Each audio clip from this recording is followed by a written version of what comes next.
स्वस्ति नो इंद्रो वृद्धश्रवा स्वस्ति न पूषा अरिष्टनेमि स्वस्ति न बृहस्पति। अरे यार मुनीम का होता यार, लिट्टी नहीं है भाई। शांति शांति। मंगलम भगवान विष्णु मंगलम गरुड़ध्वज मंगलम पुंडरीकाक्षाय मंगलाय इसन बैठल हवे सरौ, इसन के मौसी के बियाह होता। अरे भड़कत का है बड़ा है? आज ले तहार बियाह ना भइल त एकनी लोग के देख के तहरा जलन होता का? इनके देख के ना भड़कत है ससुर। का है? भड़कत बनाते हैं कि जगह क्यों और कहो के कर हा? यो लिट्टी के हो। सुन ना, अगर तो लिट्टी के लेके आ जाते ना। अच्छा लिट्टी यहाँ के का करी? अरे सारे तोरे दक्षिणा का प्रबंध, तोरा दारू और मुर्गा दोनों मिल जाए। अच्छा हाँ जाई हो। चल लेके आओ। पटाइल रहा हम अभी जाते हैं। कुत्ता बिलाई के बियाह हो गई, पता ना हमारा सरकार के बियाह कब हुई। हाँ हाँ हो जाए। अरे माता जी प्रणाम प्रणाम प्रणाम प्रणाम। बैठे बैठे बैठे बैठे बैठे बैठे। लिट्टी जी आई ना, आई आई आई। बैठे बैठे बैठे बैठे बैठा।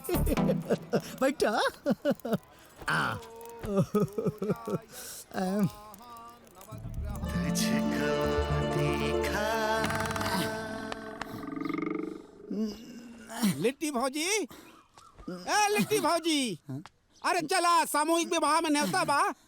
अरे चटनी विधायक जी याद करता रे। हाँ अरे चोखा, अरे का हाल बा? सब ठीक बा सुखा तू? हम भी ठीक बानी। सुना ना, वो लिट्टी भौजी के भेज दिया भाई। सामूहिक विवाह में न्योता बा। अरे बिल्कुल बिल्कुल ठीक बा। ठीक ठीक ठीक।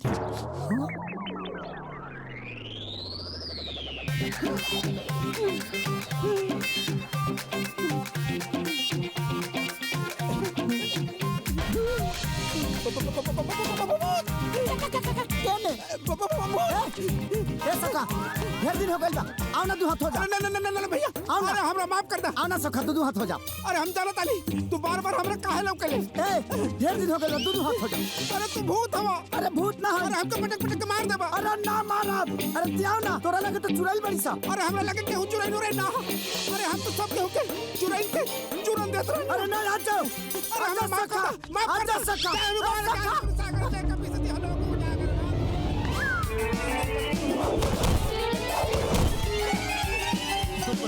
समझ लीजिए। हट हट हट ऊपर कूद जे बसराऊ।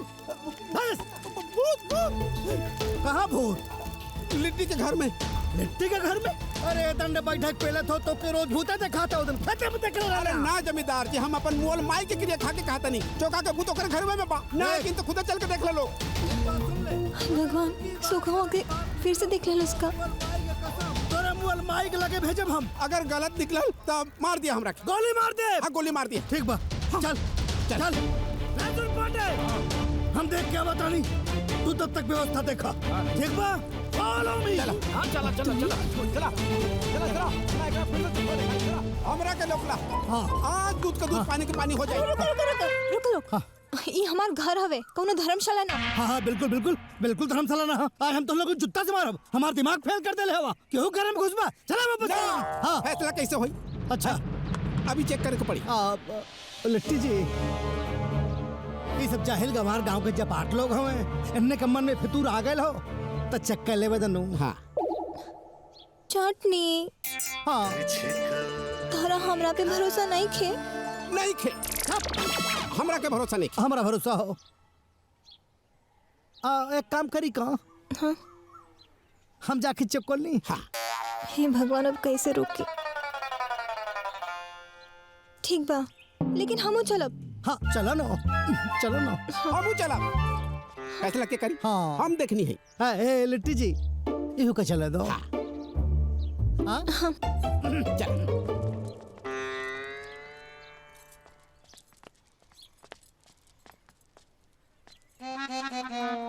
सौखा केने बा? यहीं पे पेलत रहले। दन बैठक पेलत रहले। हम आनी तो हमरा साथे कुश्ती लड़के चाहत रहला। ओकर बाद हम जान बचा के मतलब। अरे तो जमीनिया खा गइल। केने बा? चोखा, अरे आवा दो हाथ हो जाए। चोखा नहीं खाना अब। चलो चलो चलो चलो ना, बिना तनासी लिए मत जवा जवान जमींदार जी। अरे माई की खा के कहता नहीं, वो अपना घर में बा। ताय मरबे कोनो दिन हमारे हाथ। जाओ अंदर देख के आओ। अच्छा हम चेक करता नहीं। चोखा, ए चोखा, चोखा चोखा आवा। अरे चोखा, हैं? है जाके देख। चोखा सॉरी। चोखा कहाँ बड़ा चोखा? अरे बाहर में काटे कटारे ऊपर आते। हाँ चोखा। अरे आवा भाई। बड़ा बदमाश हो। देखा बेइज्जती मत करावा यार। चोखा चल नीचे उतर। उतरा रहते अपन आए गढ़ा तो के ऊपर बता देते। नीचे उतर, नीचे आ तो नीचे आ। चोखा हमके फेर दे देला धोखा। पगलेट कहीं तेरा ये काटप कौन तो के बता देते। अरे रहे हो जितने करिया हवा ना उतने गोर तो के बना दे। लुका छुपी खेला था हमरा। छुपी खेला था। हम कहत रही ना चोखा नहीं खाए। एकदम। रवा के तो हमें विश्वास ही नहीं खे। अरे लेटी जी कैसन बात करता नहीं। रउआ पे विश्वास ना करब तो केकरा पे विश्वास करब। हम पड़ गए नहीं है भूतिया के चक्कर में। अरे ना विश्वास कर। आँख फोड़ डरब चुप रहता हूँ। बोला मत लेटी जी। सॉरी। चल बाहर चल चल चल। बारे आई लेटी जी आई। तू आवाज सारे तो के बताओ चल। अरे कहाँ चल गए? का ना मिलल। आओ बेटा आओ। रहे हो हमारा गांव को शोभा हवा तू। हम जीवन में बहुत फूतिया देखनी लेकिन तुमसे बड़ा फूतिया ना देखनी। अरे रहे वो पता नहीं कहाँ लुका गई। लुका गए ना तू हवा ससुर लतखोर। बिना लात खाए तो हर बुद्धि खोले लेना एना तो हर लात खा बा जरूरी।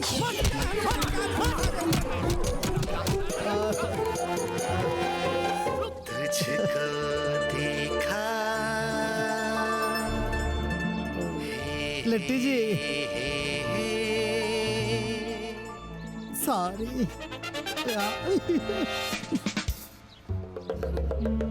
चोखा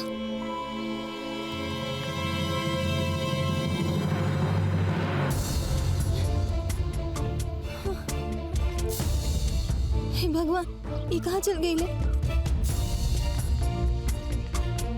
ये जी कहाँ वाली रहो?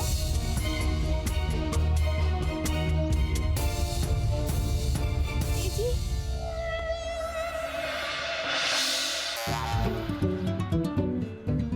ये जी कहाँ वाली?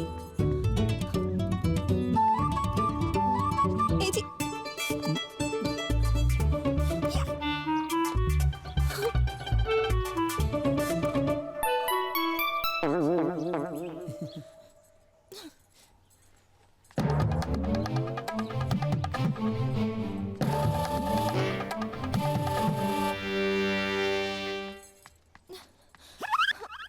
रवा ऐसा का करता नहीं? ए जालू कागनी उ सोखवा देख लेला सा। अच्छा ठीक बा नीचे आई।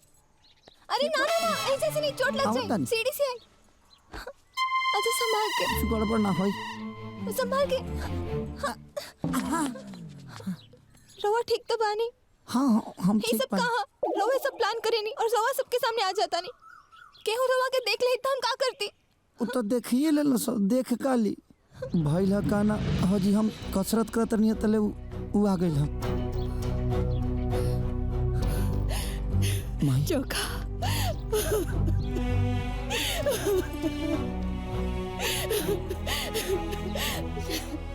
हमार चोखा बेटा तू जिंदा बाड़ा। हाँ माई हम जिंदा बानी। माई यहाँ के जिंदा बानी केहू से बताइए मत। लेकिन काहे? अगर वो लोग के पता चल जाए कि ये जिंदा बानी तो हमके मुआवजा की रकम ठुकरावे की पड़ी और बैंक वाले भी हमने के परेशान करे लगी है। हाँ माई ठीक बा तू लोग जैसन कहबा ना हम वैसन करब। ठीक बा माई। हमरा लिए तो ये काफी बा कि हमार लड़का जिंदा बा। हम काले ही जमींदार के पास जाए और बैंक के लोन खत्म कराए। ठीक बा चल चल आओ आओ। जमींदार साहब ये गांव के सारा चापाकल रउआ काहे उखड़वा देनी? कम से कम एक तो रह देती हमनी लोग के पानी पिए खातिर। तहार बाप दादा कुआं का पानी पियत रहलन हो। अब तू सरो पीबा चापाकल के पानी मुंह देख ले आवा अपन। ए छोटे हमनी के एको खुशी ना देखल जाला इनसे। मारो बे तोहर सरकार लिट्टी दे अरे दी आज काट के। हाय ओए लिट्टी जी जी, नमस्ते। रउआ काहे तकलीफ कैनी हो? हाँ कितनी देर कहनी जब आवे के होके कोनो तकलीफ होके तो बताई, गाड़ी भेज दे। देखी धूप से रंग उतर गल हो एकदम। ना जमींदार जी, पैदल चलल तो स्वास्थ्य खातिर फायदेमंद होला। ओ मुनीम जी, सरकार लिट्टी जी का विचार देखा। उत्तम विचार बा सरकार। कैसे आई है रउआ?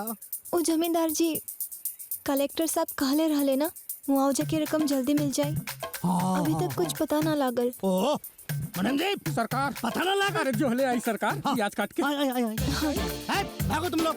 आई लिट्टी जी, अरे चलो चलो। हम कितनी बेर कह रहे, जब भी कहीं जाए के रहे तो चुपचाप संदेशा भिजवा दी, हम गाड़ी लेके आ जाए। बताई चाहे चक्का खड़ा हो दो चक्का खड़ा हो, कौन देखा तुम कितने काम में आई? चख भी दिल मेरी गाड़ी खड़ी है। आई आई का भाई है पड़े जा भाई का घूमता आवा तो तबीयत खराब हो, डॉक्टर बुलाई। आई लिट्टी जी बोली कुछ है? लिट्टी जी आई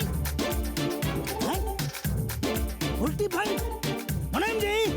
सरकार लिट्टी देवी की तबीयत खराब होगा। सरकार कौन और प्रॉब्लम अभी आज काट के। और प्रॉब्लम मतलब?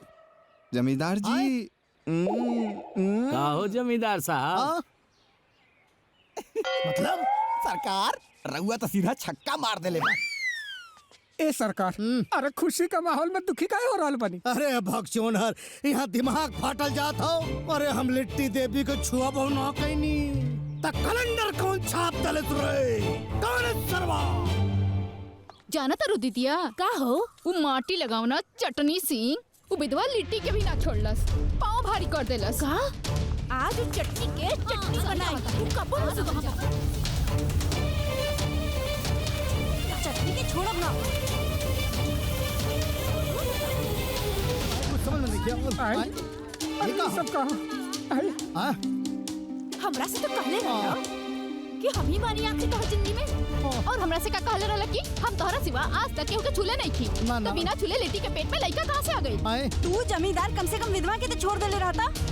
सरकार आज बुझाता चटनी के चटनी पिसा गई। अब बेबियों देवियों माता जी काली माई दुर्गा माई, हम कसम खा के कहता नहीं हमार लइका ओकरा पेट में नहीं की।